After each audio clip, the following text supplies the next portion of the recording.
ये सभी पूजा की वस्तुएं देखिए, ये टूटी फूटी मूर्ति, ये देखिए पूरी तरह से ये मूर्ति खंडित हो चुकी है। मूर्ति ये खंडित मूर्ति। दोस्तों, मैं लगातार सफाई को लेकर, स्वच्छता को लेकर के कई बार मैं प्रश्न खड़े कर चुके हैं, सरकार के ऊपर भी और आम लोगों के ऊपर भी।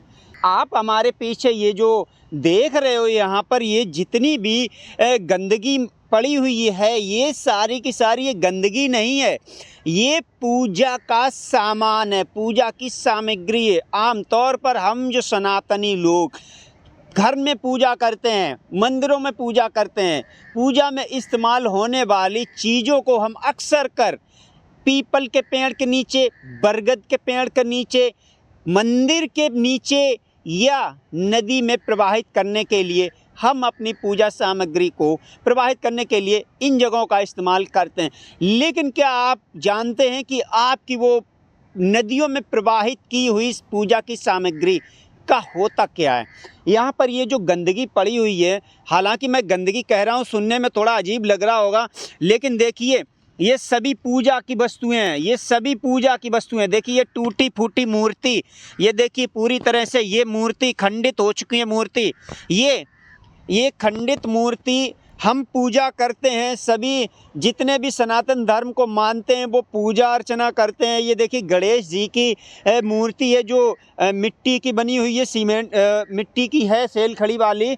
इनको यहाँ पर छोड़ के चले जाते हैं। देखिए यहाँ पर एक बजरंगबली की भी खंडित मूर्ति यहाँ पर रखी हुई है। यहाँ पर कुत्ता आते हैं, जानवर आते हैं, तमाम तरह की यहाँ पर गंदगी पड़ी हुई है। ऐसे में ये बजरंगबली हमारे जो भगवान है, जिसको कहते हैं हिंदू धर्म में, सनातन धर्म में सबसे ज़्यादा यदि मान्यता है तो वो हनुमान जी की है। ये देखिए बेसहारा असहाय पड़े हुए हैं, ये स्वयं इंसानों के ऊपर तरस खा रहे होंगे कि कोई इंसान आए और हमें यहाँ से उठा करके ले जाए। ये तो कुछ भी नहीं है। आइए हम आपको आगे और दिखाने की कोशिश करते हैं कि कितनी यहाँ पर ये जो पूजा की सामग्री जो है पूरी तरह से यहाँ पर फैली हुई है। देखिए ये चुन्नी, देखिए लाल चुन्नी, ये देखिए सारी की सारी ये पूजा की सामग्री है। इसे हम लोग पूजा में इस्तेमाल करते हैं। उसके बाद ये इस तरह से पूजा की सामग्री पड़ी हुई, तो बड़ी शर्म की बात है ये उन सभी सनातन लोगों के लिए जो इस्तेमाल करते हैं पूजा की सामग्री, उसके बाद में यहाँ पर इस तरह से फेंक देते। देखिए मैं तो जाने की मेरी हिम्मत नहीं हो रही है, क्योंकि मैं भी एक सनातनी हूँ और ये जो चीज़ देख रहे हैं सारी मूर्ति इधर उधर पड़ी हुई हैं। आइए हम और आपको आगे दिखाने की कोशिश करते हैं और आपको पूरी तरह से हम दिखा रहे हैं कि देखिए किस तरह चारों तरफ देखिए सारी पूजा की सामग्री कचड़े के समान। यहाँ पर देखिए कैसे कचड़े में ये जो भी पड़ी हुई है ये सारी की सारी पूजा की ही सामग्री है। आमतौर पर हम लोग इस्तेमाल करते हैं घरों में, मंदिरों में।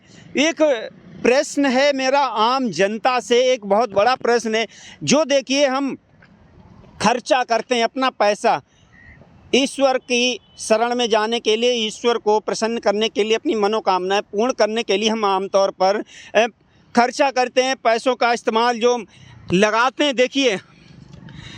देखिए गणेश लक्ष्मी जी की ये फ़ोटो फ्रेम की मूर्ति है। देखिए कृष्ण जी की यहाँ पर ये फ़ोटो फ्रेमिंग है। राधा कृष्ण जी की मूर्ति ये यहाँ पर पड़ी हुई है,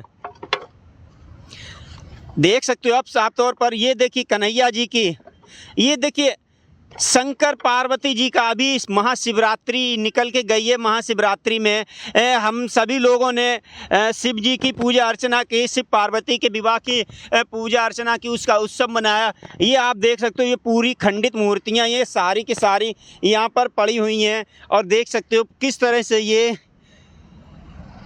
हमारे देवी देवता हैं, उन सभी सनातनियों के देवी देवता हैं जो कि बड़े हर्षोल्लास के साथ अपना हर पर्व मनाते हैं, हर त्यौहार मनाते हैं। अभी कुछ ही दिनों बाद नवरात्रे प्रारंभ होने वाले हैं। नवरात्रि में 9 दिनों तक हम देवी माता की पूजा अर्चना करेंगे, पूजा की तमाम सामग्री लेकर के आएंगे अपने घर में, उसका इस्तेमाल करेंगे और हर्षोल्लास के साथ हम वो नवरात्रि का पर्व मनाएंगे। लेकिन आपको ये आश्चर्य नहीं होता कि हम जिस पूजा में जो सामान इस्तेमाल करते हैं वही यहाँ पर कचड़े के समान पड़ जाता है, कचड़े में जाता है। क्या कभी आप लोगों के मन में ये बात नहीं आती? यदि नहीं आती है तो इस चीज़ को अपने दिमाग में डालिए और घर से निकल के पहले ये देखिए आप जिस पूजा सामग्री का इस्तेमाल करते हो घरों में वो जाता असल में कहाँ है। जबकि यहाँ पर ये ऐसा नहीं होना चाहिए। ये जो भी यहाँ पर खंडित मूर्तियाँ यहाँ पर पड़ी हुई हैं, ये नहीं ऐसा होना चाहिए। तो सभी सनातनियों से मेरी विनती है कि यदि आप पूजा अर्चना करते हो, बड़ी अच्छी बात है, बड़े हर्ष उल्लास के साथ आप करते हो, बहुत अच्छी बात है, लेकिन उन मूर्तियों को किस तरह से उनका इस्तेमाल करना चाहिए, उनको कहाँ प्रवाहित करना चाहिए, कैसे उनकी देख रेख करनी चाहिए, ये जाने बगैर आप मूर्तियों को बाज़ार से ख़रीद कर लाते हैं। एक तो अपना पैसा खर्च करते हैं, ऊपर जब मूर्ति ख़रीद के लेकर के आते हैं तो भगवान का अपमान आप इस तरह से करते हो। जब आप भगवान का ही अपमान इस तरह से करते हो कि कहीं पर भी छोड़ देते हो, जाकर के कहीं पीपल के नीचे रख देते हो आप मूर्ति, कभी गंगा जी के किनारे रख देते हो, कभी मंदिर के किनारे रख देते हो, आप भगवान के साथ ऐसा व्यवहार कर रहे हो, तो आपने कैसे सोच लिया कि कोई भी ईश्वर आपको खुश रखेगा? पहले तो आप ये सोचिए कि जब आप ईश्वर को अच्छा उचित स्थान नहीं दे सकते हो तो ये आपने कैसे सोच लिया ईश्वर आपकी सारी मनोकामनाएं पूर्ण करेंगे और ईश्वर आपको अच्छा घर देंगे?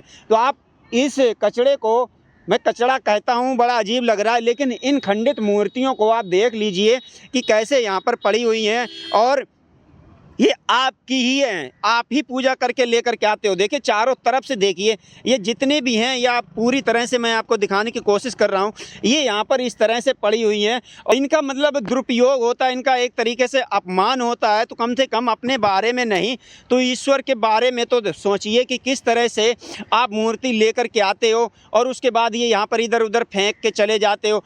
तो इसमें भगवान आपकी मनोकामना कैसे पूर्ण करेगा? मैं सभी सनातनियों से बस एक ही विनती करना चाहता हूँ कि यदि आप इन मूर्तियों को सही जगह पर नहीं रख सकते हो तो मत कृपा करके खरीद के लाइए, मत खरीदिए, मत भगवान का अपमान कीजिए। आप खरीद के लाते हो, अपना पैसा भी बर्बाद करते हो और ईश्वर का भी अपमान करते हो। तो मेरी सभी सनातनियों से यही अपील है कि जितना हो सके उतना अपमान कम कीजिए और नवरात्रि आने वाली हैं तो आप उतना ही सामान घर में इस्तेमाल करके लेकर के आइए जो पूजा आपको उचित लगे, ना कि ऐसी चीज़ें जो आप फ़ोटो फ्रेमिंग ले आते हो, कैलेंडर ले आते हो, कैलेंडर जो कि ना फाड़ सकते हो, ना कहीं फेंक सकते हो, ना फ़ोटो फ्रेम कहीं फेंक सकते हो।